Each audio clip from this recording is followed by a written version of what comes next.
জগৎ পথে গোপেশ গোপিকা কান্ত রাধাকান্ত নমস্তুতে। শুক্লাম বরম ধরম বিষ্ণুম শশীবর্ণম চতুর্ভুজম প্রসন্ন বদনম দেয়ত সর্ববিঘ্ন উপশান্তয়ে। নারায়ণম নমস্কৃত্যম নরং চৈব নরোত্তমম দেবীম সরস্বতী চয়ম তত জয়মুদ্রেত। ও চতুর্বদন ব্রহ্মা দ্বিবাহুর অপরহরি অবলোচন শম্ভু ভগবান বদরায়ণী। গীতা গঙ্গা চ গায়ত্রী গোবিন্দেতে হৃদি স্থিতে চতুর্বর্গাকার সংযুক্তে পুনর্জন্ম ন বিদ্যতে। ওম কৃষ্ণায় বাসুদেবায় হরয়ে পরমাত্মানে প্রণত ক্লেশনাশায় গোবিন্দায় নমো নমঃ।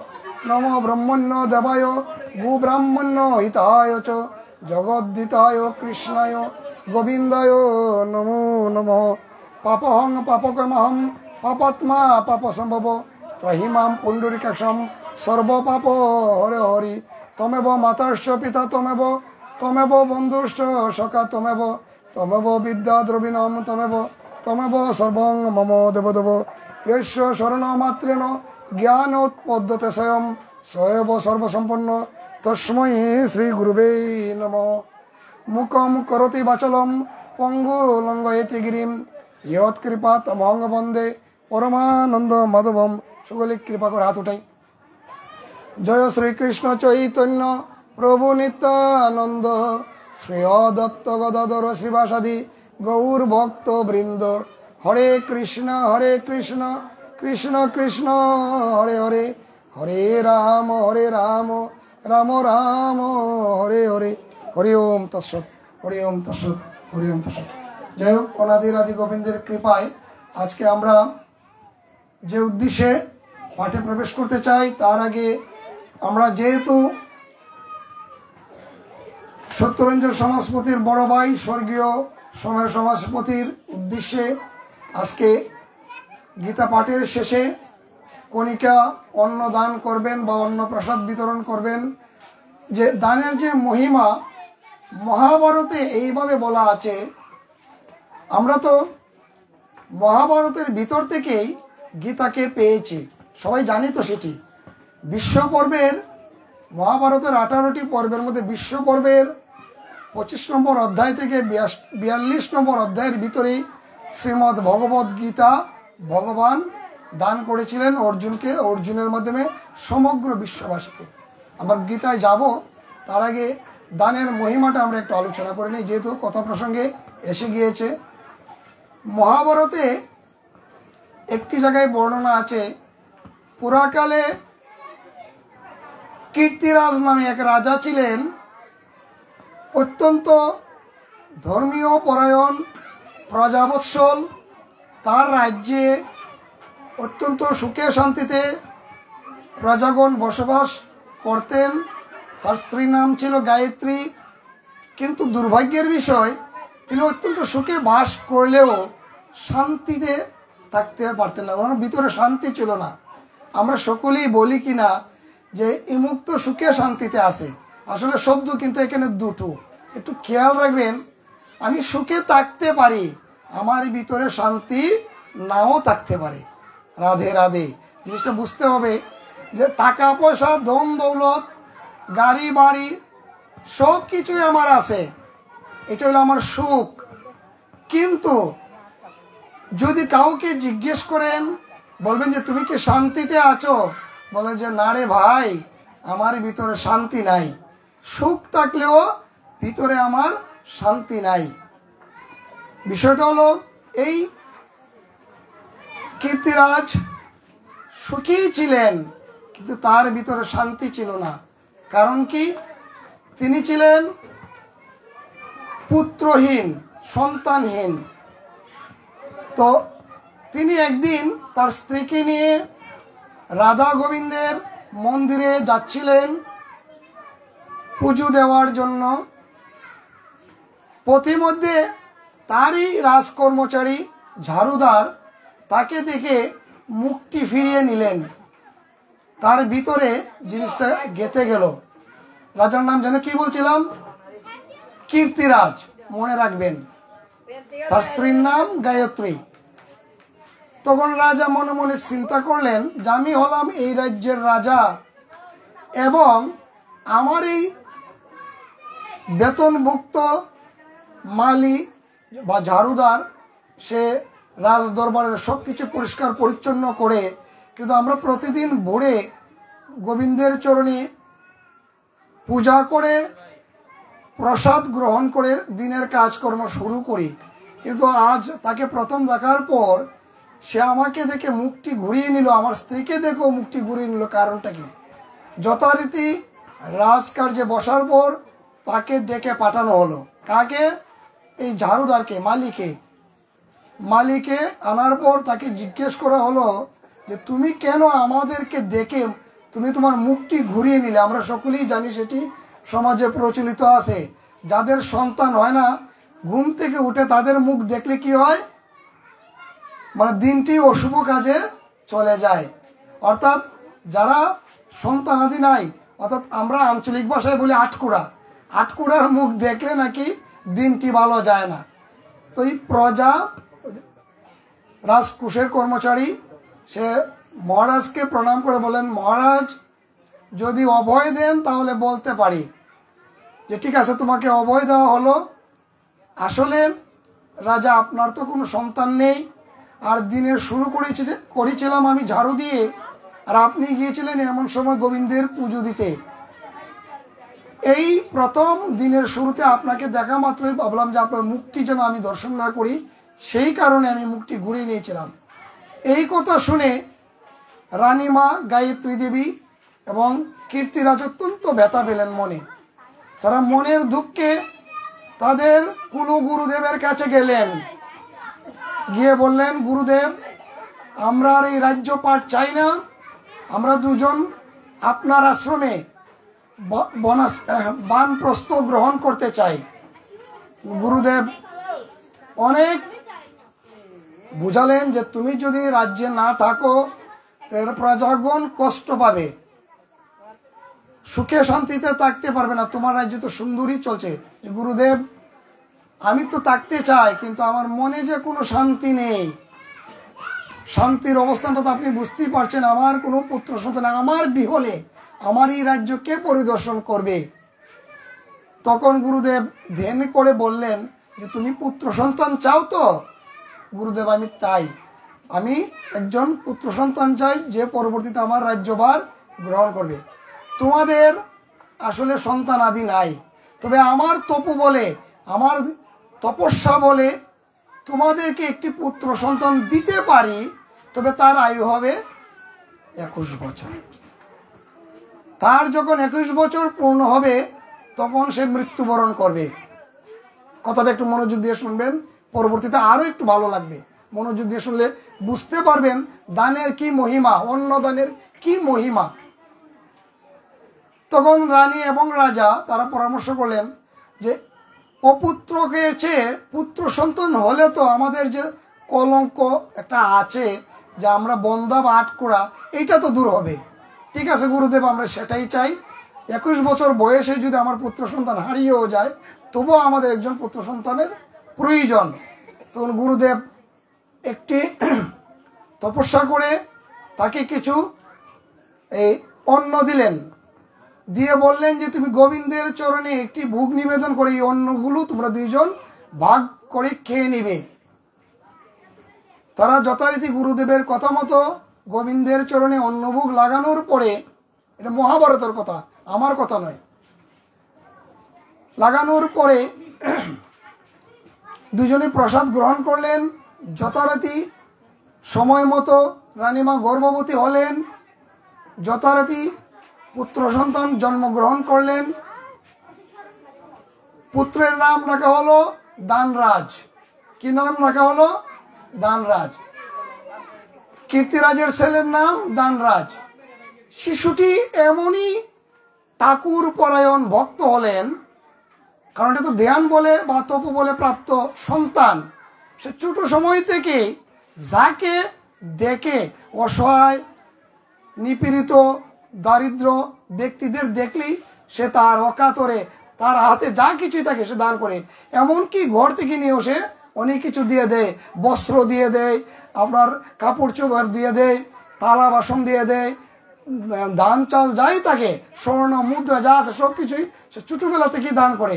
এদিকে রাজা এগুলো দেখে অত্যন্ত খুশি হয়, এই কারণে তার তো পুত্র একটি, দান করো, কোনো সমস্যা নাই।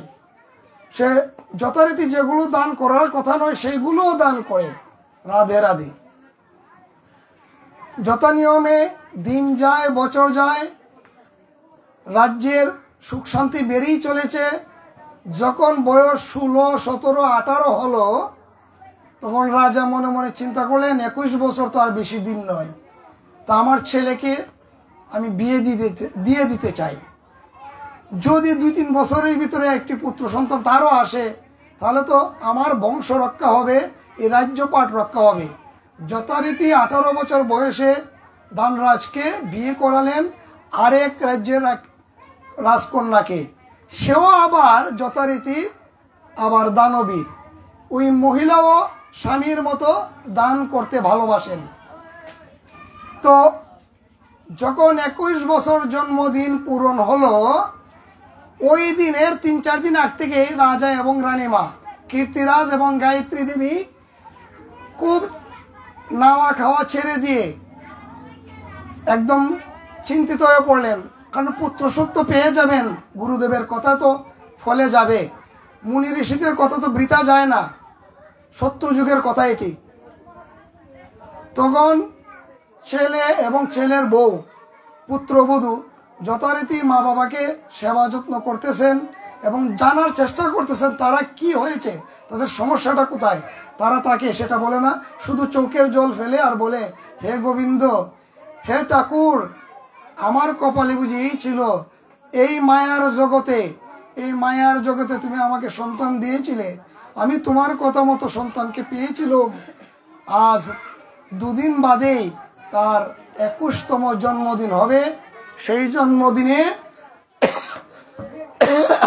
তার মৃত্যু হবে। ঋষির বাণী, গুরুদেবের বাণী তো বৃথা হতে পারে না। যেদিন তার 21তম জন্মদিন, যমরাজ যথারীতি একজন বিষধর সাপকে পাঠালো তার শোবার ঘরে। কার? দানরাজের শোবার ঘরে, রাজপুত্রের শোবার ঘরে পাঠালো, যে সে যখন বিছানায় যাবে ঠিক তখনই তুমি তাকে দংশন করবে, আর আমার যমদূতেরা তাকে নিয়ে আসবে জমালয়ে। ওই দিন এর মধ্যে একটি ঘটনা ঘটে গেল কি, তাদেরই রাজ্যের একজন দরিদ্র অসহায় ব্রাহ্মণ, তার একটি মাত্র মেয়ে এবং মেয়েরকে বিয়ে দেওয়ার পরে স্বামীটাও মারা গিয়েছে, তারও আবার একটি কন্যা সন্তান জন্ম নিয়েছে। এখন এতই দরিদ্র যে তারা 3 দিন যাবৎ 4 দিন যাবৎ অনাহারে দিন যাচ্ছে, তারা অন্ন জোগাড় করতে পারেনি। দরিদ্র ব্রাহ্মণ, অশীতির পর বৃদ্ধ, গ্রামে গ্রামে ভিক্ষা করেও প্রতিদিন কি কেউ আর অন্ন দেয়? প্রতিদিন তো তাদের অবস্থা অন্যের জন্য ভিক্ষা করতে হয়। ওই ব্রাহ্মণকে তার মেয়ে বলল যে, বাবা আজকে আর পারছি না, আজকে বোধহয় আমি মারাই যাবো আমার সন্তানকে নিয়ে, তুমি রাজপাটে যাও না, রাজবাড়িতে যাও না। আমরা শুনেছি আমাদের রাজ্যের রাজার ছেলে নাকি অত্যন্ত দানবীর, সে দান করে, প্রচুর যা পায় সে তাই দান করে। আর এদিকে দানরাজ অর্থাৎ কীর্তিরাজের ছেলের জন্মদিন উপলক্ষে এই দিন রাজবাড়িতে আনন্দের উৎসব বয়ে যাচ্ছে, কিন্তু পিতা মাতার মনে শান্তি নেই। আনন্দের উৎসব কেন? জন্মদিন পালন করবে, 21তম জন্মদিন, পিঠা, পায়েস, পোলাও, অনেক কিছুই রান্না বান্না হয়েছে রাজবাড়িতে। এইদিকে দরিদ্র ব্রাহ্মণ এসে রাজবাড়িতে ওই রাজার ছেলের কাছে হাত জোড়াত করে বলল যে, আমি আপনারই রাজ্যের দরিদ্র ব্রাহ্মণ, এমনই ব্রাহ্মণ যে আজকে আমরা 3 দিন যাবৎ অনাহারে, আমার মেয়ে সহ, মেয়ের একটি সন্তান আছে, সেও উপবাস। দয়া করে যদি আমাদেরকে কিছু অন্নদান করতেন, আমরা আপনার এই অন্নদান পেয়ে জীবনটা রক্ষা করতে পারতুম। এই কথা শুনে দানরাজ চোখের জল ফেলে বলল, হায় হায়, আমি কি অপরাধী হলাম। আমার রাজ্যে একজন দরিদ্র ব্রাহ্মণ আছে যে অনাহারী হয়ে 3 দিন যাবৎ আজকে আমার এখানে এসেছে, তাড়াতাড়ি করছেন কি, এই রাজপুত্র সকলকে ডেকে এনে তার বাড়িতে ওই দিনের খাবার তো দিলেনই, আবার আরো যেন 7 দিন যাবৎ খেতে পারে সেই ব্যবস্থাও করে দিলেন। দরিদ্র ব্রাহ্মণ রাজবাড়ি থেকে যেতে যেতে সন্ধ্যা হয়ে গিয়েছে। বাড়িতে গিয়ে তার কন্যার সামনে সব সুস্বাদু খাবার, রাজবাড়ির খাবার তো বুঝিনি কত উন্নত মানের খাবার হবে, দেওয়ার পরে কন্যা সেটি দেখে অত্যন্ত ব্রাহ্মণ সহ অত্যন্ত তৃপ্তি সহকারে ভোজন করার পরে গোবিন্দের কাছে হাত তুলে বলেন, হে গোবিন্দ, যে আমাদেরকে অন্ন দান করে বাঁচিয়েছে, তুমি তার আয়ু 100 বছর করে দাও। দেখেন ভগবান, ভাবুক রায় জনার্দন, ভক্তের অধীন ভগবান, প্রমাণ কিভাবে রাখেন ভগবান। কি বললেন? ব্রাহ্মণ এবং তার কন্যা হাত জোড়াত করে ভগবান কাছে প্রার্থনা করলেন, হে প্রভু, যদি আমাদের কোনো স্বীকৃতি থাকে, আমাদের যদি কোনো পুণ্য থাকে, আমাদেরকে যেভাবে রক্ষা করেছেন এই রাজার ছেলে দানরাজ, তার যেন, তার স্ত্রী এবং তার যেন 100 বছর আয়ু বৃদ্ধি পায়। এই কথা শুনে ভগবান আর স্থির থাকতে পারলেন না। ভগবান অনাদির আদি গোবিন্দ বিষ্ণু লোক থেকে বিষ্ণুদূত পাঠালেন, যাও তাড়াতাড়ি যমদূতকে আটকিয়ে দাও। এদিকে সর্প রেডি, রাজপুত্রকে দংশন করবে। যমদূতের রেডি, তাকে নিয়ে যাবে। বিষ্ণুদূত থেকে বিষ্ণুলোক থেকে যখন বিষ্ণুদূত আসলো, আসার পরে যমদূতরা বলল যে আপনারা কেন আসলেন? আজকে তো রাজপুত্রের দেহকে আমরা রেখে পরমাত্মাকে নিয়ে যাব, আমরা কি আত্মাকে নিয়ে যাব? তখন বিষ্ণুদূতেরা বলেন যে ভগবান বিষ্ণু আমাদেরকে পাঠিয়েছেন, তার আয়ু আরো 100 বছর বেড়ে গিয়েছে। আমাদেরকে তো যমরাজ পাঠিয়েছেন, না তোমরা চলে যাও। কারণ ভগবানের কাছে হাত তুলে 2 জন ভক্ত এই রাজপুত্র এবং তার স্ত্রীর জন্য 100 বছর আয়ু প্রার্থনা করেছেন, সেই কারণে তাকে নেওয়া যাবে না। কেন নেওয়া যাবে না? তারা অন্ন দান করে দরিদ্র ব্রাহ্মণের আত্মরক্ষা করেছে। হরি বল, রাধে রাধে। দেখুন দানের কি মহিমা। সেই কারণে আমাদের শাস্ত্রে বলা আছে যে দান করতে হবে 2 হাত তুলে, এবং এমন ভাবে করবেন দান যেন অন্য কেউ না বুঝে আপনি দান করছেন। সনাতন ধর্মের শিক্ষা সেটাই, যে শিক্ষা যা শাস্ত্রে বলা আছে যে ডান হাত দিয়ে দান করলে বা হাত যেন বুঝতে না পারে আপনি দান করছেন। আপনার নাম লুকায়িত থাকতে হবে, সেটাই হলো সাত্বিক দান। দান করলে কি হয়? ভগবান আপনার চলার গতি বাড়িয়ে দেয়। এই কীর্তি রাজের সন্তানের আয়ু ছিল কত? 21 বছর। ভগবান তার ভক্তের ডাকে সাড়া দিয়ে তাকে আয়ু বাড়িয়ে দিলেন আরো 100 বছর। রাধে রাধে। এই শিক্ষা থেকে আমরা গীতায় আসতে চাই, গীতার ভিতরে প্রবেশ করতে চাই। গীতায় ভগবান 15 অধ্যায়ে গিয়ে বলেছেন 7ম শ্লোকে, মামৈব্য অংশ জীবভূত সনাতন মন ষষ্ঠানি ইন্দ্রিয়ানি কর্ষতি প্রকৃতি স্থানী কর্ষতি। অর্থাৎ মমৈব্য অংশ জীবভূত সনাতন, অর্থাৎ তোমরা আমারই অংশ ছিলে। জীববদ্ধমূল জীব, তোমরা আমারই অংশ ছিলে। তোমরা তোমাদের মন এবং 5 ইন্দ্রিয়র দ্বারা বিভ্রান্ত হয়ে তোমরা আমার থেকে দূরে সরে গিয়েছ। এই শ্লোকের কথার অর্থ হলো এই, মনষষ্ঠানি ইন্দ্রিয়ানি প্রকৃতি স্থানী কর্ষতি। তো আমরা কোথায় ছিলাম? ভগবানের নিকটেই ছিলাম। কিভাবে ছিলাম? এটার ধারাবাহিকতা আছে। এই যে আমরা বিভিন্ন তর্পণে, বিভিন্ন শ্রাদ্ধ শান্তিতে, পূজা পার্বণে আমরা গোত্র বলি না? গোত্র বলি। আজকে যিনি দান করেছেন, প্রসাদের ব্যবস্থা করেছেন, তারা কাশ্যপয় গোত্রের অধিকারী। এই কাশ্যপকে, এই কাশ্যপয় হলো আমাদের একজন মুনি। শাস্ত্রে কথিত আছে আমাদের গোত্র হলো 37টি। 37টি গোত্র কোথা থেকে এসেছে? 37 জন মুনির কাছ থেকে এসেছে, ঋষির কাছ থেকে এসেছে। এই ঋষি কারা? ব্রহ্মার মানস পুত্র। ব্রহ্মাকে, যিনি ব্রাহ্মণ তিনি তো ব্রহ্মা, ব্রহ্মা তো ব্রাহ্মণ। ব্রাহ্মণের 37 জন মানস পুত্র থেকে আমাদের গোত্র চলে এসেছে। গোত্র হলো বা গোষ্ঠী, মানে বংশ পরম্পরায় আমরা এই গোত্রের অধিকারী। এখন যদি আমরা বিভিন্ন টাইটেল দিই না, এখন হ্যাঁ, দত্ত, বণিক, রায়, চৌধুরী, সরকার, আমরা বলি কি না বিভিন্ন টাইটেল, এগুলো কিন্তু ভগবানের দেওয়া টাইটেল নয়, এগুলো আমাদের শাস্ত্রে নাই, এগুলো আমরা মন গড়া তৈরি করেছি। এটা শুরু হয়েছিল 1200 শতাব্দী থেকে, বল্লাল সেনের আমলে। লক্ষণ সেন, বল্লাল সেন তৈরি করে দিয়েছিলেন, লক্ষণ সেন তার ছেলে এটা প্রচার করেছিলেন। আসলে আমরা সকলেই অমৃতের সন্তান, আমরা সকলেই এখানে ব্রাহ্মণ। রাধে রাধে। এটা আমার কথা নয়, এটা শাস্ত্রের কথা, মহাভারতের কথা, বেদের কথা, পুরাণের কথা, উপনিষদের কথা। আমরা সকলেই অমৃতের সন্তান। এখন প্রশ্ন আসতে পারে যে যদি আমরা ব্রাহ্মণ সন্তান হয়ে থাকি, তাহলে আলাদা ব্রাহ্মণরা পৈত দিয়ে তারা পূজা করে, আমরা পূজা করি না কেন, আমরা পৈত দিই না কেন? এখানেও একটি কথা আছে। ভগবান গীতায় বলে দিয়েছেন, চাতুর্বর্ণ ময়া সৃষ্টম গুণকর্ম বিভাগস। অর্থাৎ মুনিদের আবার বংশ যখন বৃদ্ধি পেল, প্রত্যেক মুনির গর্ভেই যখন সন্তান আসলো, তাদেরও তো সন্তান আসতে সময় লাগে না, তারা তো ইচ্ছে করে সন্তান পৃথিবীতে আনতে পারেন, তারা কল্পনার মাধ্যমে সন্তান পৃথিবীতে দিতে পারেন।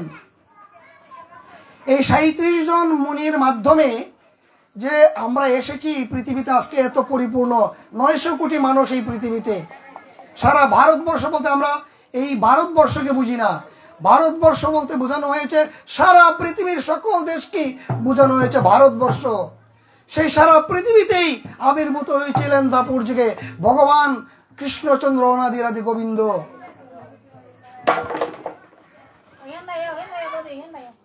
গীতার দান তো ভগবান অর্জুনকে প্রথম দেননি, এর আগে বহু আগেই মনুকে দিয়েছিলেন, কোটি কোটি বছর আগে। আমরা যে যুগে আজকে বসে এখানে গীতা ভাগবতের আলোচনা করছি, মায়ের কথা আলোচনা কিছুটা আসবো আমি। আমরা সকলেই জানি বাসন্তী পূজা কিভাবে এসেছে, তারপর কিছুটা আলোকপাত করার চেষ্টা করব। আগামী করলো এখানে একই টাইমে আমার পারমার্থিক গুরুজি শ্রীমৎ প্রবত সরকার মহোদয় যে আলোচনায় আসবেন, আপনারাও আসবেন, আশা করি থাকবেনও। তো আমি যে কথাটা বলছিলাম সেটি হলো যে আমরা যদি অমৃতের সন্তান হয়ে থাকি, ব্রহ্মার সন্তান হয়ে থাকি, তাহলে আমরা বিবাহ হলাম কিভাবে? মুনি যারা ছিলেন তারা দেখলেন যে প্রত্যেকেরই কমপক্ষে 2 জন সন্তান, কারো কারো 4 জন সন্তান, কারো 6 জন সন্তান, কেউ কোনো পুত্র। আচ্ছা, একটু উদাহরণ দিলে বুঝতে পারবেন। কারো ঘরে যদি 4 জন সন্তান থাকে, একটু কথা না বলি, কারো ঘরে যদি 4 জন সন্তান থাকে, 4 পুত্রকে একই কাজ করে কিনা? করে না। কেউ দেখবেন এক ব্যবসায় জড়িত, কেউ দেখবেন অন্য ব্যবসায় জড়িত, কেউ লেখাপড়া করে চাকরি জড়িত, কেউ দেখবেন আবার ঠাকুর ঘরে পুজো টুজো দিয়ে সে অন্য কাজে জড়িত। তো মুনিগণ দেখলেন যখন যে তাদের পুত্ররা কেউ ঠাকুর সেবায় অর্থাৎ গোবিন্দের সেবায়, বিষ্ণুর সেবায় নিয়োজিত, তাকে দিলেন ব্রাহ্মণ উপাধি। আজকে জেনে নিন বিষয়গুলো। কোনো কোনো ছেলেরা দেখলেন তারা যুদ্ধবিদ্যায় পারদর্শী, রাজকার্যে পারদর্শী, তারা রাজার কাজ করতে চায়, রাজ্য চালাতে চায়, তাকে দিলেন ক্ষত্রিয়। কোনো কোনো ছেলে দেখলেন যে তারা ব্যবসা বাণিজ্য খেতে চায়, জীবন নির্বাহ করতে চায়, তারা দিলেন বৈশ্য। আবার কোনো ছেলেরা দেখলেন তারা মানুষের সেবায় নিয়োজিত, মানুষের সেবা করে তা তৃপ্তি পায়, মানুষকে সেবা দিতে ভালোবাসে, তাদেরকে দেওয়া হলো শূদ্র। রাধে রাধে। পৃথিবীতে শ্রেষ্ঠ কারা? যদি আমি বলি আমার ব্যক্তিগত অভিমত, শূদ্রই হলো শ্রেষ্ঠ। কিভাবে শ্রেষ্ঠ? প্রমাণ দেই। প্রমাণটা হলো স্বামী বিবেকানন্দ কি বলেছেন? জীবে প্রেম করে যেই জন সেই জন সেবিছে ঈশ্বর। কথাটা বলেছেন কিনা স্বামী বিবেকানন্দ? তাহলে জীবের সেবা কে করেন? শূদ্র করেন। দেখেন চেয়ে শূদ্ররাই দেখবেন সেবার জন্য বেকুল হয়ে ওঠে। তাহলে প্রশ্ন রাখতে পারেন যে কি ব্রাহ্মণ করে না, ক্ষত্রিয় করে না, বৈশ্যরা কি করে না? তারাও করেন, কিন্তু শূদ্রের যে সেবাটা এটা নির্ধারিত কর্ম। এই কারণেই তো ভগবান অর্জুনকে বলেছিলেন কুরুক্ষেত্রের মাঠে যে তুমি হলে ক্ষত্রিয়, তোমার কাজ হলো রাজবিদ্যা পরিচালনা করা, অধর্মকে বিনাশ করে ধর্মকে স্থাপন করা, তোমার কাজ হলো যুদ্ধ করা। যার উপর যে ওর দায়িত্ব অর্পণ করা আছে সেটি করতে হবে। এখন আমার দায়িত্ব করে যদি আমি আরো অতিরিক্ত দায়িত্ব পালন করি, আমরা উদাহরণ দিলে আরো বুঝতে পারবেন। দেখবেন সরকারি চাকরিজীবীরা অনেক ক্ষেত্রেই এক জায়গায় চাকরি করে আবার অন্য একটি উপজেলা অথবা জেলার দায়িত্ব পালন করে, তার পদবি অনুসারে সরকার কিন্তু তার জন্য অতিরিক্ত সম্মানী দেওয়া হয়। সে অতিরিক্ত দায়িত্ব পালন করার জন্য তাকে কিছুটা অতিরিক্ত সম্মানী দেন, ভাতা দেন। তাহলে আমরা যদি আমাদের নির্ধারিত কর্তব্য মানুষের সেবা করা, ভক্তের সেবা করা, অভক্তেরও সেবা করা, যদি এই দায়িত্ব আমরা পালন করার পরে গোবিন্দের সেবায়ও যদি সবসময় নিজেকে নিয়োজিত রাখতে পারি, তাহলে গোবিন্দকে আমাদেরকে আলাদা একটি আনন্দ দিবেন না? আলাদা পুণ্যফলকে অর্জন করার দায়িত্ব উনি নিবেন না? অবশ্যই নিবেন। সমাজ ব্যবস্থা যেভাবে আছে, আমাদের গীতা গ্রন্থকারী সেভাবেই দাপুর যুগে ভগবান অর্জুনকে দিয়েছিলেন। প্রমাণ আমরা বলি, ছেলে মেয়েদেরকে গীতা শিক্ষা দান করুন, গীতা পড়ান, গীতা পড়াবেন, গীতা শিক্ষামুখী করবেন, আপনার সন্তান ভালো হবে। আচ্ছা, গীতা কি আছে বলুন তো? যে গীতা পড়ান, গীতা পড়ান, ধর্মযাজকরা বলেন, গুরুদেব বলেন, ব্রাহ্মণরাও এখন বলেন, আগে বলতেন না, এখন বলেন। যদি এখানে কোনো ব্রাহ্মণ থাকেন, আমার ক্ষমা সুন্দর দৃষ্টিতে দেখে নেবেন, আমি ক্ষমা চেয়ে নিচ্ছি। তো আজকে শূদ্র গীতা পড়ে, গীতা পাঠ করছেন বিভিন্ন জায়গায়, গীতা বড় বড় পাঠক এখন শূদ্ররাই হচ্ছে। এর কারণ হলো কি? কারণ হলো গীতা মুখী হলে আপনার সন্তান সুকর্ম শিখবে, গীতা ধাবিত হলে আপনার সন্তান ক্রোধ নিবারিত হবে, গীতামুখী হলে আপনার সন্তান সরলতায় ভরপুর থাকবে, কৌটিল্য দূরে থাকবে। ভগবান বলেছেন তুমি সরল হও, তুমি আমার কাছে উদার হও, তাহলেই তোমাকে আমি ভালোবাসবো। আমরা অনেকেই বলে থাকি যে ভগবানকে এত ডাকি, ভগবানকে তো পাই না, দেখি না, ভগবান কোথায় থাকেন? ভগবান সব জায়গায় বিরাজমান। প্রমাণ, আপনি ভগবানকে ডাকার মতো ডাকলে ভগবান অবশ্যই আসবেন। যদি বলেন কিভাবে প্রমাণ? রামকৃষ্ণ পরমহংসদেব ভগবানকে দেখেছিলেন, প্রণবানন্দ মহারাজ দেখেছিলেন, মা আনন্দময়ী দেখেছিলেন, তারা ভগবানকে সাক্ষাৎ দর্শন করেছিলেন। তাদের ভিতরে কপটতা, চাতুরতা এবং কৌটিল্য ভাব ছিল না। এর প্রমাণ আমরা কালে কালে মহাপুরুষদের কাছ থেকে পেয়েছি। মুনি ঋষিরা ভগবানকে দেখেছিলেন বিদায়ী আজকে ভগবানের রূপখানি আমরা দেখতে পেয়েছি। আমাদের পাওয়ার কি? শক্তি। আজকে যেখানে বসে আমরা ধর্মীয় আলোচনা বা গীতা প্রবচন করছি, আজকে মায়ের চরণতলে বসে, বাসন্তী মায়ের চরণতলে বসে, এই দুর্গাপূজাই ছিল প্রথম পৃথিবীতে আবির্ভূত হয়েছিলেন মা শক্তি সত্য যুগে। আমরা জানি সেটি সমাধি বৈশ্য তাদের দুজনের মাধ্যমে, সুরত রাজা এবং সমাধি বৈশ্যর মাধ্যমে। আমরা এই কাহিনীতে যাব না, আমরা সকলেই এই কাহিনীগুলো জানি। এই যে আমরা সংসারে স্ত্রী পুত্র স্বামী সন্তান নিয়ে একত্রিত বাস করছি, এটাও একটি মায়ার প্রভাব। এবং মায়ার প্রভাবটা কোথা থেকে এসেছে? মহামায়ার তরফ থেকে এসেছে, দেবী দুর্গার কাছ থেকে এসেছে। এটা আমরা সকলেই বুঝতে হবে। আমি প্রমাণ সহকারে কথা বলতে চাই। আজকে এই যুগে দাঁড়িয়ে আমরা দেখেন, আমি একটু উদাহরণ দিয়ে বলছি, এটা শাস্ত্রের কথা। একই গোত্রের মধ্যে বিবাহ বন্ধনে আবদ্ধ হওয়া যায় না। তবে শাস্ত্রে বলা আছে 14 পুরুষ চলে গেলে, অর্থাৎ 14 বংশ পরস্পরায় 14টি ধাপ চলে গেলে ওই একই গোত্রে বিবাহ কার্য সম্পন্ন করা যায়। কিন্তু একই গোত্রে বিবাহ হয় না কেন? কেন জানেন? কারণ একই গোত্রের যারা আমরা ভাই ভাই, আমরা এক ঘরের ছিলাম। একই গোত্রের মধ্যে বিবাহ করালে কি হয় জানেন? ধর্মে বলছে ওই স্বামী স্ত্রীর গর্ভে যে সন্তান আসবে সেটি হবে বিকলাঙ্গ, অসুস্থ, দুর্বল, বিভিন্ন দুঃখ জরা ব্যাধিতে আক্রান্ত থাকবে, অর্থাৎ সে অসুখ বিসুখে আক্রান্ত থাকবে। প্রমাণ খুঁজে নিয়ে পাবেন। এখন এটা বিজ্ঞান রিসার্চ করে পেয়েছে যে, বিজ্ঞানও দেখেছে যে একই গোত্রে একই রক্তের যদি কোনো ব্যক্তি বিবাহ বন্ধনে আবদ্ধ হয়, তাদের ঘরের সন্তান বেশিরভাগই পঙ্গু বা বিকলাঙ্গ হয়। হয়তো সে বাক প্রতিবন্ধী অথবা অঙ্গ প্রতিবন্ধী হয়। সেই কারণেই সনাতন ধর্মে একই গোত্রে বিবাহ জিনিসটা নিষেধ করেছে। এখন বলুন তো, বিজ্ঞান এবং গীতা আমাদের সমগোত্রীয় কিনা? বিজ্ঞানের সাথে গীতা যায় কিনা? 100% যায়। আসি আমরা খাদ্য তালিকায়। আজকে সকলকে যদি জিজ্ঞেস করেন একে একে, বলবেন অধিকাংশ লোকেরই দেখবেন গ্যাসের সমস্যা আছে কিনা। গ্যাসের ট্যাবলেট খেতে হয়।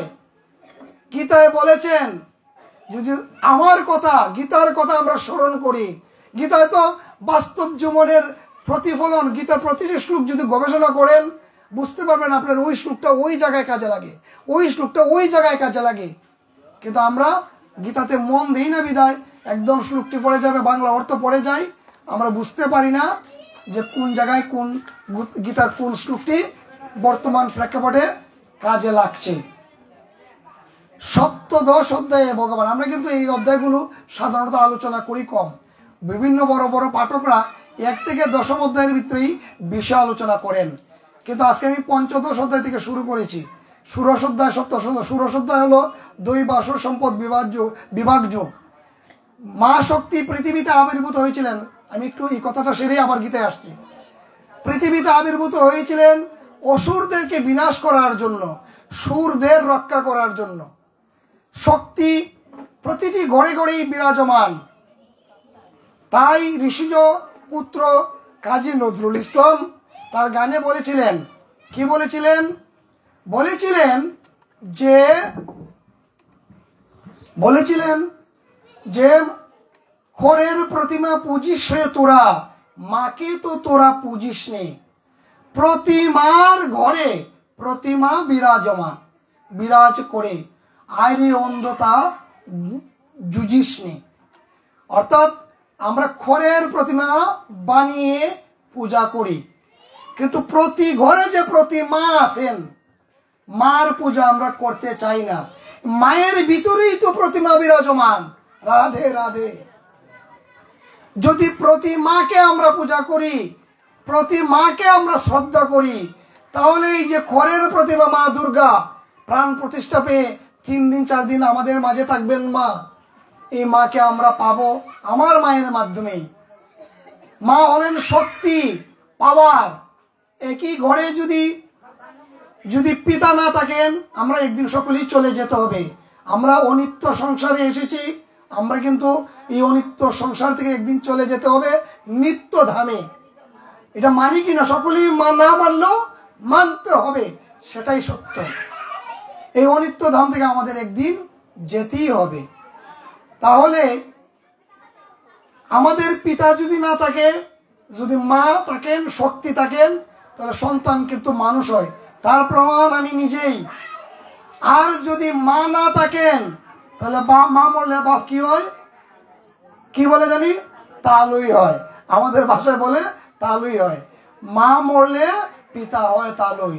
তাহলে পিতার কাছে কিন্তু পাওয়ার নাই, পাওয়ারটা কিন্তু মাতৃমণ্ডলীর কাছে। আপনারা সকলেই ভাগ্যবান যে মাতৃকুলে জন্ম নিয়েছেন, আপনারাই হলেন আমাদের শক্তিদাতা।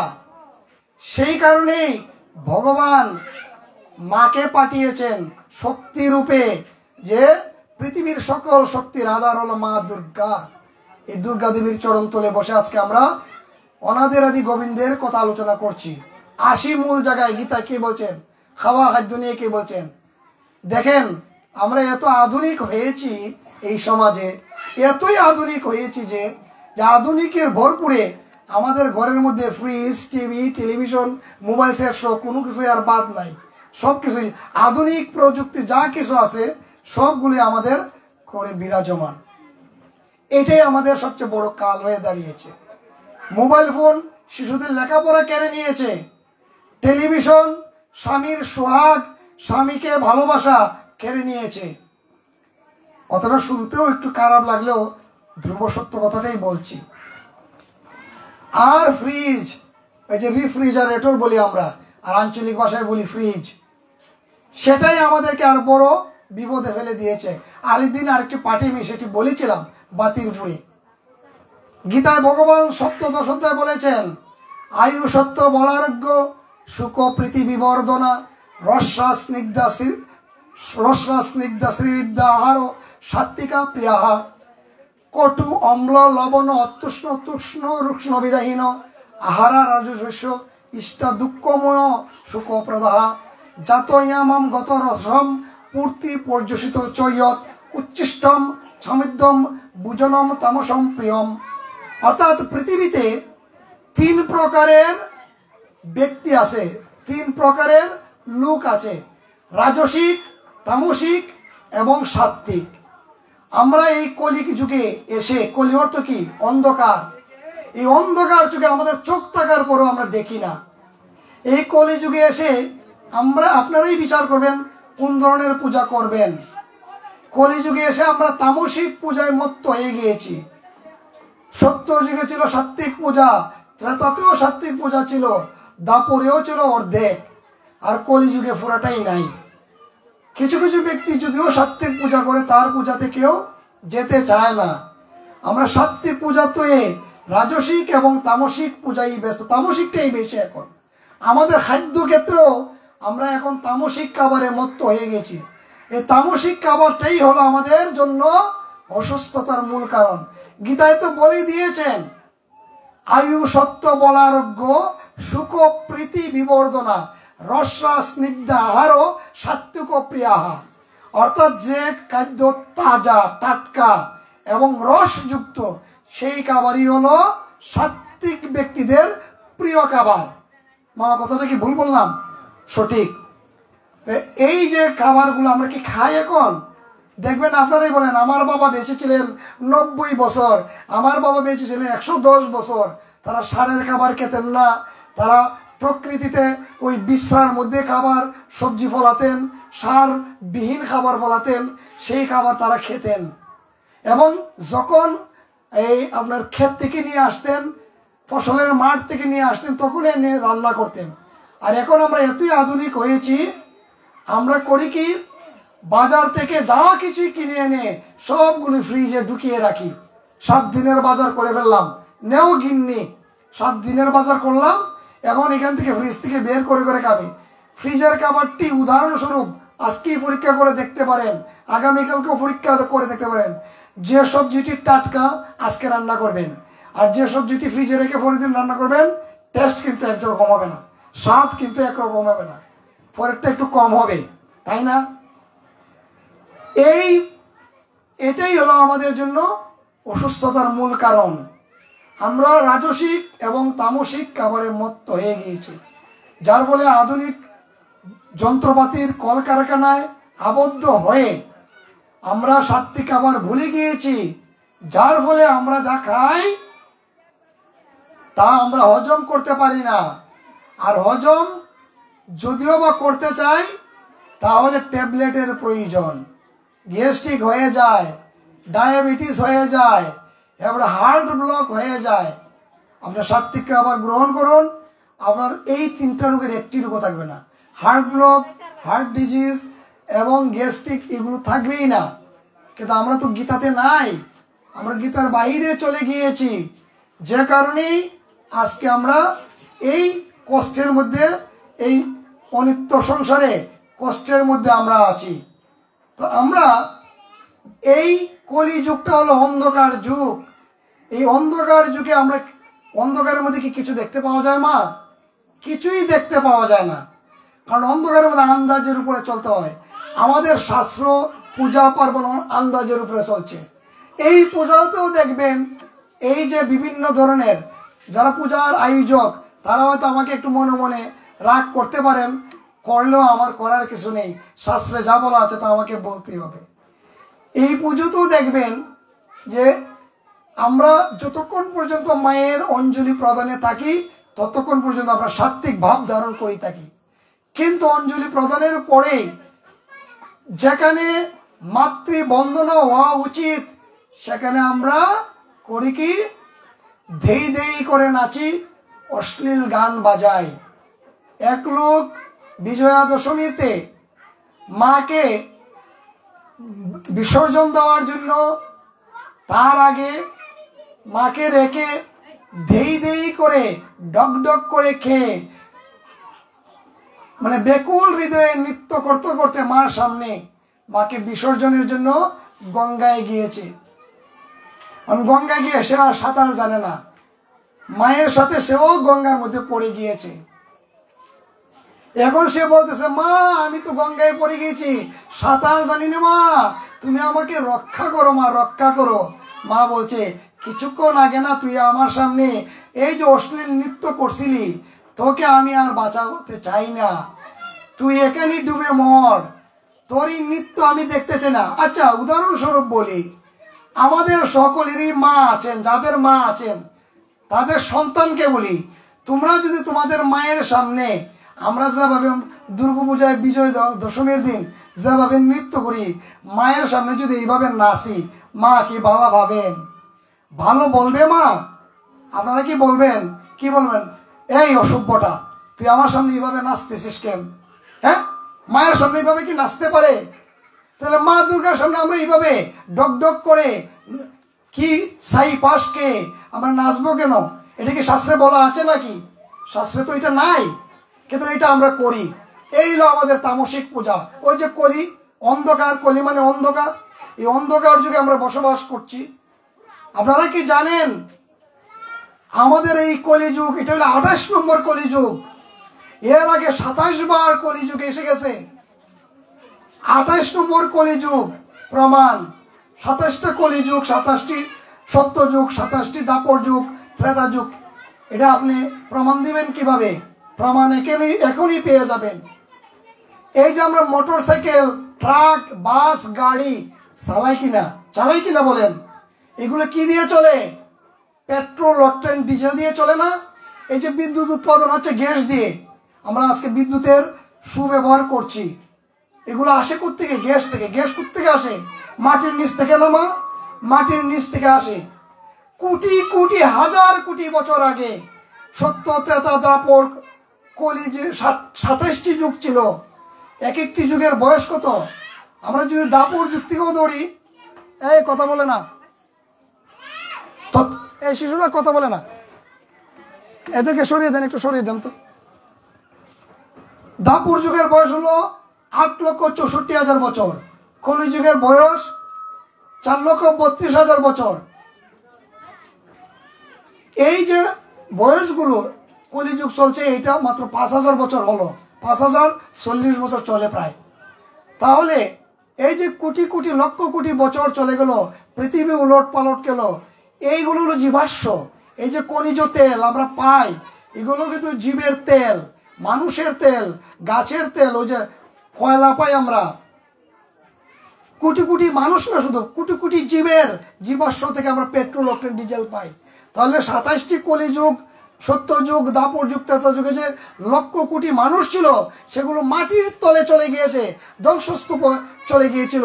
কলি যখন ঘোর অন্ধকারে ছিল, তখন পাপিষ্ঠ হয়ে গেছিল সারা পৃথিবী, তখন ভগবান অনাদি গোবিন্দ বিষ্ণু সবকে ধ্বংস করে মাটির ভিতরে ফেলে দিয়েছিল। সেই জীবাশ্মই হয়ে গিয়েছে, তৈরি হয়ে গেছে তেল। প্রমাণ, আরো প্রমাণ দেখতে চান? আমরা সকলেই তো একদিন চলে যাব এই পৃথিবী থেকে, যাবো কিনা?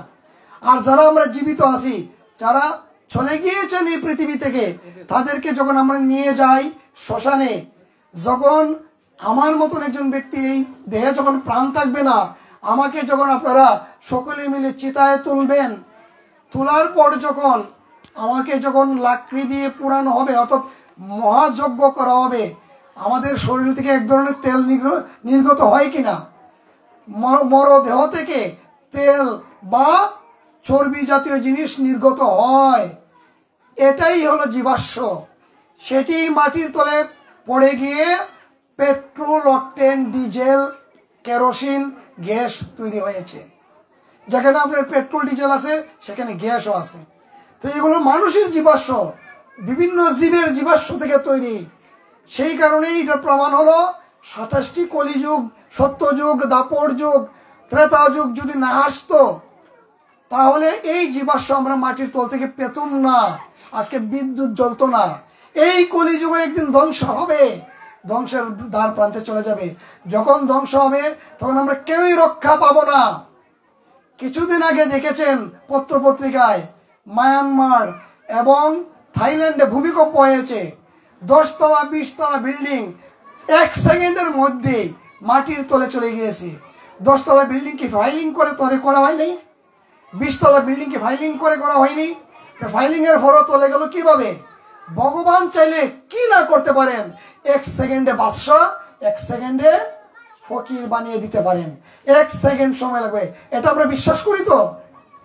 যদি বিশ্বাস করি, কলিযুগের রূপটি আপনারা আজকে শুনুন।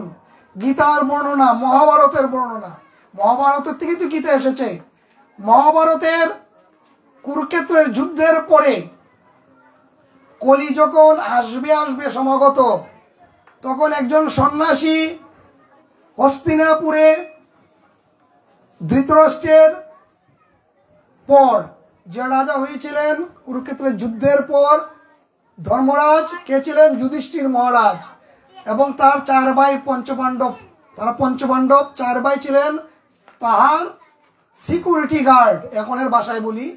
এই 4 ভাই ছিলেন যুধিষ্ঠির মহারাজের সিকিউরিটি গার্ড। প্রথম গার্ড ছিলেন সহদেব, পরে ছিলেন দ্বিতীয় দাঁড়ে ছিলেন নকুল, তৃতীয় দাঁড়ে ভিতরের দাঁড়ে ছিলেন অর্জুন। এরপরে ভীমকে ডিঙ্গিয়ে যেতে হতো যুধিষ্ঠির মহারাজের কাছে। এইভাবে সিকিউরিটি ফোর্স নিয়ন্ত্রিত করা ছিল তাদের মধ্যে। তখন কলি যখন আসবে সমাগত, একজন সন্ন্যাসী প্রথমেই হস্তিনাপুরে গিয়ে সহদেবের শরণাপন্ন হলেন যে আমি যুধিষ্ঠির মহারাজের সাথে দেখা করতে চাই এইভাবে যে আমার একটি প্রশ্ন আছে। যুধিষ্ঠির মহারাজের কাছে কথাটা মন দিয়ে শুনুন, বাস্তব জীবনে কাজে লাগবে এবং বাস্তবতার সাথে মিলে কিনা দেখুন। যুধিষ্ঠির মহারাজের কাছে আমার একটি প্রশ্ন, যে না উনি তো এখন রাজকার্যে ব্যস্ত আছেন, এখন মহারাজ আপনার সাথে দেখা করতে পারবেন না। আপনার যদি কিছু লাগে দান দক্ষিণা আমাকে বলুন, আমি দিয়ে দিব। বলেন যে না আমি কোনো দান দক্ষিণা চাই না, আমি একটি প্রশ্ন করতে চাই যুধিষ্ঠির মহারাজকে, আমি প্রশ্নের উত্তর জানতে চাই। আচ্ছা ঠিক। সহদেব বললেন কৃপা করে আমাকে বলুন। সহদেব যখন এই কথা বললেন, তখন সন্ন্যাসী বললেন যে আমি রাস্তা দিয়ে আসতে আসতে দেখলাম একজন মা তার একটি বড় কলসি দিয়ে 4টি ছোট কলসিকে পূর্ণ করে দিয়েছে জল দিয়ে। বড় কলসিটা পূর্ণ ছিল, সেই কলসি থেকে জল ঢেলে 4টি কলসিকে পূর্ণ করে দিয়েছে। আবার দেখলাম তিনি এই 4টি কলসির জল আবার বড় কলসিতে ঢাললেন। তো ঢালার পরে যে জিনিসটি দেখলাম যে 4টি কলসির জল দিয়ে বড় কলসির অর্ধেক জলও পূর্ণ হলো না। এর কারণ কি? সহদেব অনেক চিন্তা করে ভাবলেন যে এটা তো একটু মারাত্মক জটিল প্রশ্ন। আমার ভাই আছে সামনে, উনি একটু জ্ঞানী, নকুলকে আপনি এই প্রশ্নটা জিজ্ঞাসা করেন, সে হয়তো আপনার উত্তরটা বাবা দিতে পারবে। তখন তিনি এগিয়ে গেলেন, নকুলের কাছে গিয়ে প্রশ্ন করলেন যে হে পঞ্চপাণ্ডবের একজন, আমার কাছে আপনার কাছে আমার একটি প্রশ্নটি হলো এই যে আমি আস্তে আস্তে হস্তিনাপুরে আস্তে আস্তে দেখলাম যে ফসলের মধ্যে মানুষ ফসলকে বাঁচানোর জন্য পুতুল দাঁড় করিয়ে রেখেছে, কিন্তু আমি দেখলাম যে পুতুলগুলো অথবা আমরা কাকতরোয়া বলি, এই পুতুলগুলোই ক্ষেতের শস্য খেয়ে ফেলছে। এই আশ্চর্য জিনিসটি দেখে আমি হতভম্ব হয়ে গেলাম। এটার সমাধান কি? কি কারণে ক্ষেতের ফসল যাকে দিয়ে রক্ষা করার জন্য কৃষক রেখে দিয়েছিল সেই পুতুলেই ক্ষেতের ফসল খেয়ে ফেলছে? এর কারণ কি? সেটি নকুল বললেন যে এটার উত্তর তো অত্যন্ত কঠিন, আমি তো দিতে পারবো না। আমার জ্ঞানী ভাই আছে অর্জুন মহাবীর, তার কাছে যান, তাকে জিজ্ঞেস করুন। তখন অর্জুনের কাছে যাওয়ার পরে অর্জুন বললেন যে হে সন্ন্যাসী বর, আপনি কি চান বলুন। যে না, আমার যুধিষ্ঠির মহারাজের সাথে একটি প্রশ্ন আছে, আমি তার সাথে দেখা করতে চাই। বলেন না, ধর্মরাজ তো উনি এখন রাজকার্যে ব্যস্ত, আপনি পরে দেখা করেন, এখন হবে না, আমার কাছে বলুন। অর্জুন বললেন। তখন অর্জুনকে বললেন যে ঠিক আছে, আমার একটি প্রশ্ন আপনার কাছে, এটার উত্তর আপনি দিতে পারলে আমি চলে যাব। প্রশ্নটা হলো যে আমি দেখলাম একটি বট গাছের নিচে একজন ব্রাহ্মণ বসে একটি সূচ হাতে নিয়ে সুতুনা ঢুকিয়ে সূচের ছিদ্র দিয়ে একটি মস্ত বড় হাতিকে ঢুকাচ্ছেন, কিন্তু তার লেজটা আটকে যাচ্ছে। সূচের ছিদ্র দিয়ে হাতিকে টিকে নিয়ে যাচ্ছেন, কিন্তু তার লেজটা আটকে যাচ্ছে সূচের ছিদ্র পথে। এটার মাহাত্ম্য কি? এটা তো আমি বুঝতে পারি নাই।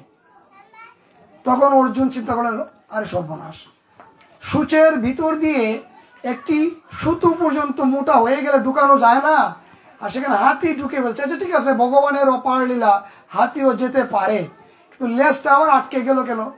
না সন্ন্যাসী, আমি তো সেটি উত্তর দিতে পারবো না। সামনে আমার বড় ভাই ভীমসেন আছেন, তার কাছে গিয়ে প্রশ্ন করুন, সে হয়তো উত্তর দিতেও পারে। ভীমসেনের দ্বারা যাওয়ার পরে ভীমসেনকে এই প্রশ্ন করলেন যে আচ্ছা ভীমসেন, আপনি তো অত্যন্ত শক্তিশালী এবং তেজস্বী বীর, এখন আপনার কাছে আমার প্রশ্ন, যদি আপনি দিতে পারেন ভালো, না দিতে বলে আমাকে যুধিষ্ঠির মহারাজের কাছে আমাকে নিয়ে যাবেন, ধর্মরাজের কাছে আমাকে নিয়ে যাবেন। তখন বললেন যে ঠিক আছে, আপনি আমাকে বলুন প্রশ্নটি, শুনি আপনার প্রশ্ন। মহারাজ এখন রাজকার্যে ব্যস্ত বললেন যে আমি দেখলাম প্রকাণ্ড একটি পাথরের বোঝা, ছোট্ট একটি বালক চিকন একটি সুই দিয়ে এই বড় পাথরটিকে টেনে নিয়ে যাচ্ছে, এর অর্থ কি? ভীমসেন এই প্রশ্নের উত্তর দেওয়ার মতো ক্ষমতা রাখেন না। সর্বনাশ, বড় পাথর যেখানে মোটা মোটা রশি দিয়ে বড় বড় জোয়ান শক্তিশালী ব্যক্তিরা 10-15 জন ধরে টেনে নিয়ে যেতে পারে না, সেটি একটি ছোট বালক একদম মিহি সুতো দিয়ে টেনে নিয়ে যাচ্ছে। এটা তো সাংঘাতিক প্রশ্ন, নিশ্চয়ই এর একটি উত্তর বিহিত আমার ভাই যুধিষ্ঠির ধর্মরাজ দিতে পারবেন। এমন সময় 3 ভাই সহ 4 ভাই একত্রিত হয়ে এই প্রশ্নগুলোর উত্তর খোঁজার চেষ্টা করছেন। এদিকে রাজকার্য সেরে ধর্মরাজ যুধিষ্ঠির মহারাজও তাদের ভাইয়ের কাছে এসে উপস্থিত হলেন। বললেন যে তোমরা কি আলোচনা করছো? যে দাদা, একজন সন্ন্যাসী এসেছিলেন, আমাদের 4 ভাইকে 4টি প্রশ্ন রেখে গিয়েছেন, প্রশ্নের উত্তরগুলো তো আমরা পারছি না, উনি সন্ন্যাসী কোথায়? দেখে যে সন্ন্যাসী অন্তর্ধান হয়ে গিয়েছে। তখন যুধিষ্ঠির মহারাজ বললেন, এই সন্ন্যাসী হলো যুগ। কি যুগ? কলি যুগ। সেই আপনাদের কাছে এই প্রশ্নগুলো রেখে গিয়েছে। তো ভাই, দাদা, আপনি তো ধর্মরাজ, আপনি কি উত্তরগুলো জানেন? অবশ্যই জানি, তোমরা শুনে নাও। বাস্তবতার সাথে, এই কলিযুগের বাস্তবতার সাথে মিলে কিনা। প্রথম প্রশ্ন কি ছিল? যে একটি বড় কলসি থেকে 4টি ছোট কলসির মধ্যে বড় কলসির জল সমানভাবে পূর্ণ করা হয়েছে, কিন্তু 4টি কলসির জল বড় কলসির ঢালার পরে অর্ধেক জলও পূর্ণ হয়নি। এর অর্থ হলো কলিযুগে একজন মা, এই আসলো আমার মায়ের জায়গা, একজন মা তার 4 জন সন্তানকে সমানভাবে ভালোবাসতে পারে, কিন্তু 4 জন সন্তান তার মাকে সমানভাবে ভালোবাসতে পারে না, খাওয়াতে পড়াতে পারে না। বাস্তবতার সাথে মিলে কিনা? মিলে। উত্তর দেন মাঝে মাঝে, আমরা তো মাস্টার মানুষ, তো আমরা যখন আলোচনা করি উত্তর দিলে মনে করি যে না, ছাত্র মনে হয় এখন শিখতে পারছে, বুঝতে পারছে, আমরা মনে করি এরকম, আসলে তা না। আপনারা অত্যন্ত পরম বৈষ্ণব, আপনাদের চরণ তলায় আমি দণ্ডবত মাথা রেখে বলছি, আমি কিছুই জানি না, শুধু কৃপা করে আমাকে এখানে বসানোর সুযোগ দিয়েছেন, আর আমি আমার পাণ্ডিত্য দেখাই। আসলে পণ্ডিতের ধারেও আমি নাই, আমি একজন মূর্খ। এটা হলো আমার বক্তব্য, আমি যা বুঝি আর কি, অন্তঃসার শূন্য ব্যক্তি। ওই কিছু কিছু শিখে আসি, তো ওইগুলো আপনাদের সামনে আলোচনা করার চেষ্টা করি। আমার যে জিনিসটা মনের মধ্যে উদয় হয় সেটা হলো যে পৃথিবীর মানুষ জানুক, ভগবান মহাভারতে, সত্য যুগে, ত্রেতা যুগে, দাপর যুগে এইগুলো আগেই বলে দিয়েছেন কলিযুগের রূপটা কি হবে, বাস্তবতার সাথে মিলে কিনা। দ্বিতীয় প্রশ্ন ছিল নকুলের কাছে, কি প্রশ্ন? যে শস্য ক্ষেতে যে পুতুল দেওয়া হয়, কাকতারুয়া দেওয়া হয়, সেই পুতুলেই ক্ষেত খেয়ে ফেলছে। যুধিষ্ঠির মহারাজ বললেন যে কলিযুগে যাদের কাছে তুমি আমানত রক্ষা করার জন্য দিবে, সেই তোমার আমানত ধ্বংস করে দিবে। প্রমাণ, আমরা ভোট দিয়ে নেতা বানাই কিনা? আমরা ভোট দিয়ে মেম্বার বানাই, চেয়ারম্যান বানাই, এমপি বানাই, মন্ত্রী বানাই, রাজা বানাই, বানাই কিনা? কিন্তু রাজারা সেই যারা আমাদেরকে দেখবে, দেখভাল করবে, আমাদেরকে প্রতিপালন করবে, তারাই করে কি পেট পুরে নিজের উদর ভর্তি করে নিয়েছে, গরিবের দিকে আর তাকায় না। কলিযুগের রূপটা হলো সেই, যার কাছে আপনি আমানত রাখবেন সেই আপনার আমানত খেয়ানত করে ফেলবে। তৃতীয় প্রশ্ন কি? হাতি সূচের ভিতর দিয়ে ঢুকে যায়, তার লেজটি আটকে যায়। যুধিষ্ঠির মহারাজ বললেন এটারও সুন্দর অর্থ আছে, কলিযুগে বাস্তবতার সাথে মিলে যায়।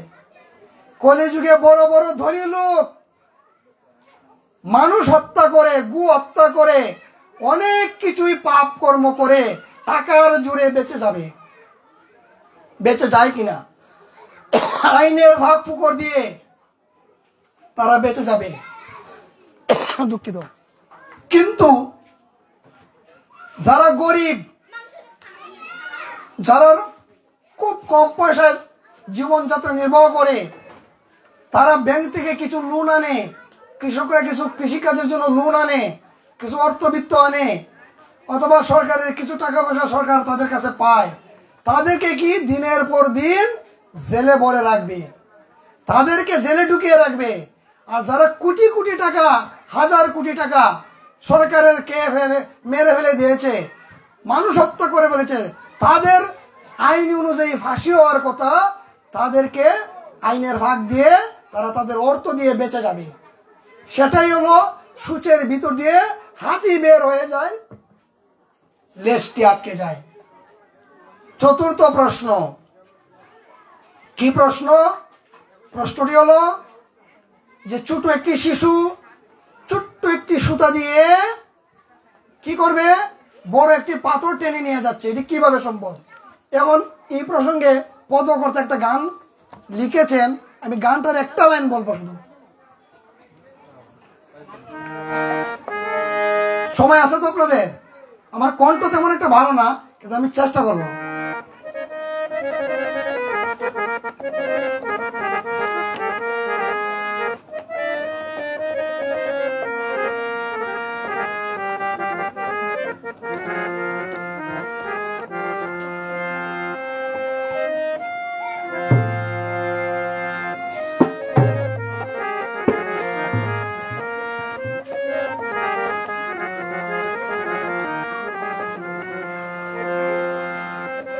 সাধু সঙ্গ হলে পরে,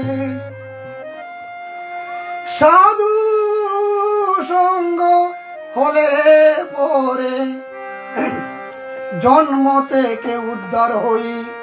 সাধু সঙ্গ ভালো সঙ্গ, সঙ্গ আমার হলো কই। সাধু সঙ্গ ভালো সঙ্গ, সঙ্গ আমার হলো কই। সাধু সঙ্গ হলে পরে, সাধু সঙ্গ, সাধু সঙ্গ হলে পরে জন্ম থেকে উদ্ধার হই। সাধু সঙ্গ ভালো সঙ্গ, সঙ্গ আমার হলো কই।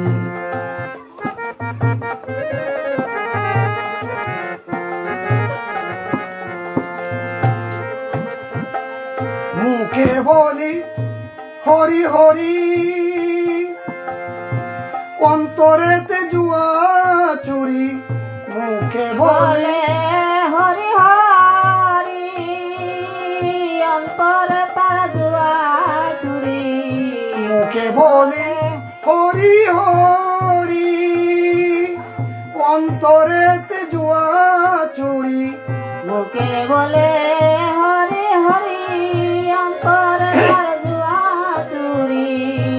পরনারী দেখলে পরে, বড় নারী দেখলে পরে, পরনারী দেখলে পরে সে পানেতে ছেরই। সাধু সঙ্গ ভালো সঙ্গ, সঙ্গ আমার হলো কই। সাধুর সঙ্গ ভালো সঙ্গ, সঙ্গ আমার হলো কই। সঙ্গ আমার হলো কই। লালন বলে গেল বেলা, জপ হরি নামের মালা। লালন বলে গেল বেলা, জপ এবার নামের মালা। লালন বলে গেল বেলা, জপ হরি নামের মালা।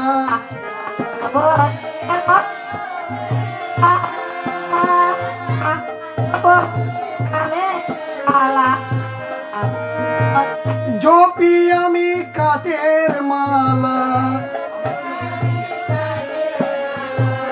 জপি আমি কাঠের মালা। মন মালাটা জপলাম কই। সাধু সঙ্গ ভালো সঙ্গ, সঙ্গ আমার হলো কই। সাধু সঙ্গ, এই লাইনটা দাও। সাধু সঙ্গ ভালো সঙ্গ, সঙ্গ আমার হলো কই। সাধু সঙ্গ ভালো সঙ্গ, সঙ্গ আমার হলো কই। এই যে নামের মালা জপ, যুধিষ্ঠির মহারাজ বললেন যে এই যে আমরা কলিযুগে শত শত পাপ করে পাথরের মতো বুঝাই করে রেখে দিয়েছি, এই পাপের পাথর একমাত্র সূক্ষ্ম নামের মালা জপ করলেই টেনে একে দূর করে ফেলে দেওয়া যাবে। রাধে রাধে। শেষ প্রশ্নের উত্তর এটাই যে নামের মালা যদি আমরা জপ করি, আমরা কলিযুগে যত পাপই করি না কেন সব পাপ অনাদির আদি গোবিন্দ আমাদেরকে মোচন করে দিবেন। এই হরির কাছে, অনাদির আদি গোবিন্দের কাছে কোনো কিছুর প্রাপ্তি নাই, সব অপ্রাপ্তি নাই, সবই আমাদের প্রাপ্তি। আমরা শুধু চাই না, তাই কারণে পাই না। উদাহরণ, আমাদের সামনে প্রাপ্তি চলে যায়, আমাদের সামনে দিয়ে চলে যায়। উদাহরণ দিলে বুঝতে পারবেন। আপনার একজন পরিচিত ব্যক্তি যদি আপনার সামনে দিয়ে চলে যায়, আপনি যদি তার নাম ধরে না ডাকেন, এই যে এই যে এই যে বলেন, আর যদি নাম ধরে ডাকেন, সে কি আপনার ডাকে আসবে? আসবে না।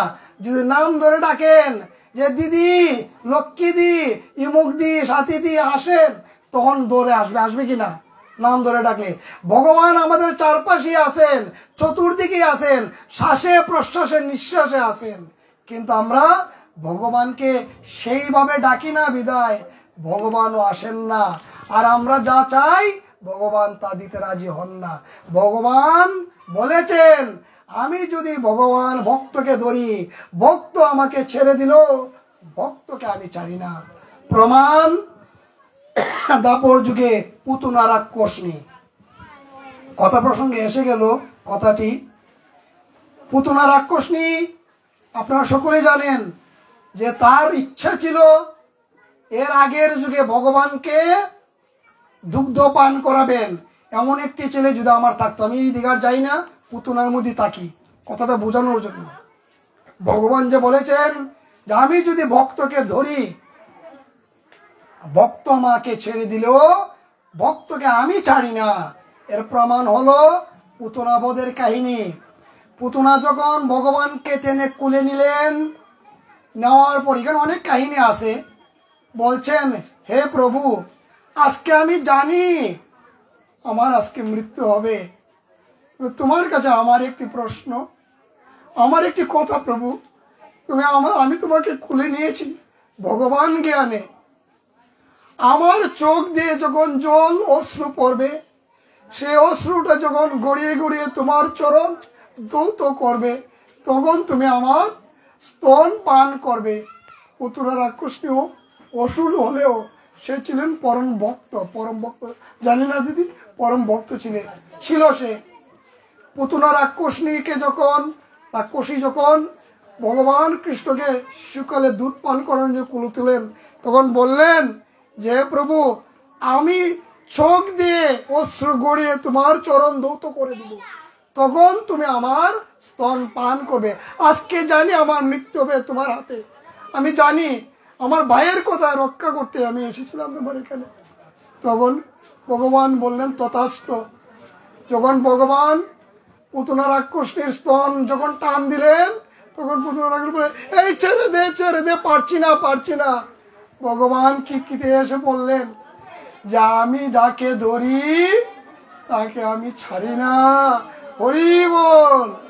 সেই কারণে আমরা বুঝি না, আমরা ভগবানকে ধরতে পারি না। কিন্তু ভগবান বলছেন যদি আমাকে তোমরা একবার ধরো, তাহলে তোমরা আমাকে ছেড়ে দিলেও আমি তোমাদেরকে ছাড়তে চাই না। এর প্রমাণ তিনি বলেছেন গানে গানে। কি গানটি গাইবো দিদি? আপনার ধৈরেন।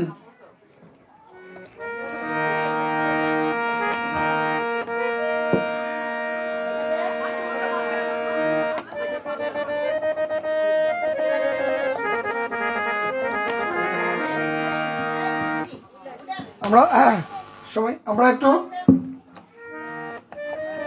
রিটার্ন টিকেট হাতে নিয়ে আইসাছি দুনিয়ায়, রিটার্ন টিকেট হাতে নিয়ে আইসাছি এই দুনিয়ায়।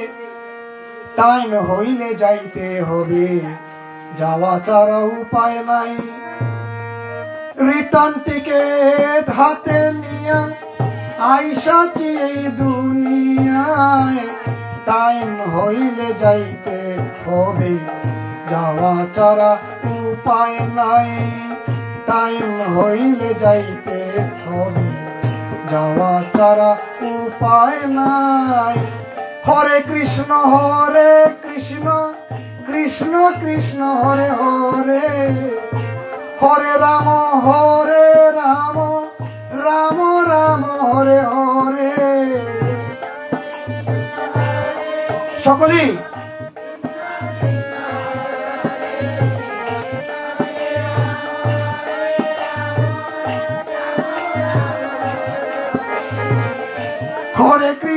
হরে কৃষ্ণ কৃষ্ণ কৃষ্ণ হরে হরে, হরে রাম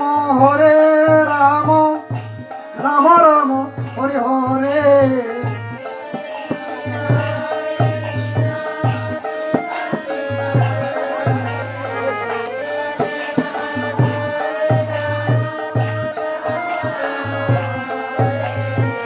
হরে কৃষ্ণ কৃষ্ণ কৃষ্ণ হরে হরে, হরে রাম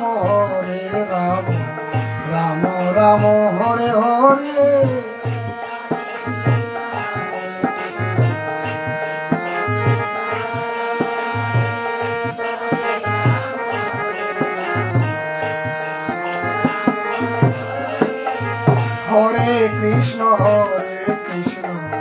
কৃষ্ণ কৃষ্ণ হরে হরে হরে রাম রাম রাম হরে হরে হরে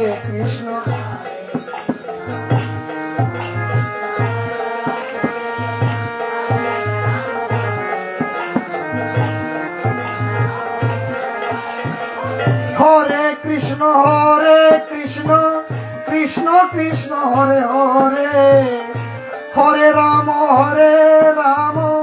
রাম রাম হরে হরে হরে কৃষ্ণ কৃষ্ণ কৃষ্ণ হরে হরে হরে রাম রাম রাম হরে হরে হরে কৃষ্ণ কৃষ্ণ কৃষ্ণ কৃষ্ণ হরে হরে হরে রাম রাম রাম হরে হরে হরে হরি বল হরি বল কৃষ্ণ কৃষ্ণ কৃষ্ণ হরে হরে হরে রাম রাম রাম হরে হরে হরে কৃষ্ণ কৃষ্ণ কৃষ্ণ কৃষ্ণ হরে হরে হরে রাম রাম রাম হরে হরে হরে কৃষ্ণ কৃষ্ণ কৃষ্ণ হরে হরে হরে রাম রাম হরে হরে রিটার্ন টিকেট হাতে নিয়া আইসাছি এই দুনিয়ায় রিটার্ন টিকেট হাতে নিয়া আইসাছে এই দুনিয়ায় রিটার্ন টিকেট হাতে নিয়া আইসাছি এই দুনিয়ায় রিটার্ন টিকেট হাতে নিয়া আইসাছে এই দুনিয়ায় হুকুম হইলে যাইতে হবে যাওয়া ছাড়া উপায় নাই হুকুম হইলে যাইতে হবে যাওয়া ছাড়া উপায় নাই হুকুম হইলে যাইতে হবে যাওয়া ছাড়া উপায় নাই হুকুম হইলে যাইতে হবে যাওয়া ছাড়া উপায় নাই রাধে রাধে এই যে আমরা রিটার্ন টিকিট নিয়ে এসেছি এই দুনিয়ায় আমাদের টিকিট কিন্তু কনফার্ম আমরা একদিন এই টিকিটে দিয়ে ভবপারে পাড়ি দিতে হবে যেতে হবে সেই গাড়িতে উঠতে হবে সেই গাড়িতে উঠে আমাদেরকে যেতে হবে উঠার পরে সেই দিনের সেই স্টেশনে থাকবে নানান প্যাসেঞ্জার দ্রুত জানে পার হবে সে টিকিট কাটায় আছে যার টিকিট কাটায় আছে যার আমার গানগুলো ছোটবেলায় শুনেছি না দিদি তাহলে এই টিকিট যারা আছে তারাই পার হবেন আর এই টিকিটটি হলো নামের মালা 16 নাম 32 অক্ষর হরি বল সকলে আমরা 3 বার নাম মহামন্ত্র জপ করি শেষ করে গীতার প্রবচনের রীতি টানতে চাই হরে কৃষ্ণ কৃষ্ণ কৃষ্ণ হরে হরে হরে রাম রাম রাম হরে কৃষ্ণ কৃষ্ণ কৃষ্ণ হরে হরে হরে রাম রাম রাম হরে হরে হরে কৃষ্ণ কৃষ্ণ কৃষ্ণ হরে হরে হরে রাম রাম রাম হরে হরে হরি ওম তৎসৎ হরি ওম তৎসৎ হরি ওম তৎসৎ ওম যদস্করম পরিবর্ষ মাত্র যদ ভবেৎ পূর্ণম তৎসর্বং ভবতু তৎপ্রসাদাৎ জনার্দন।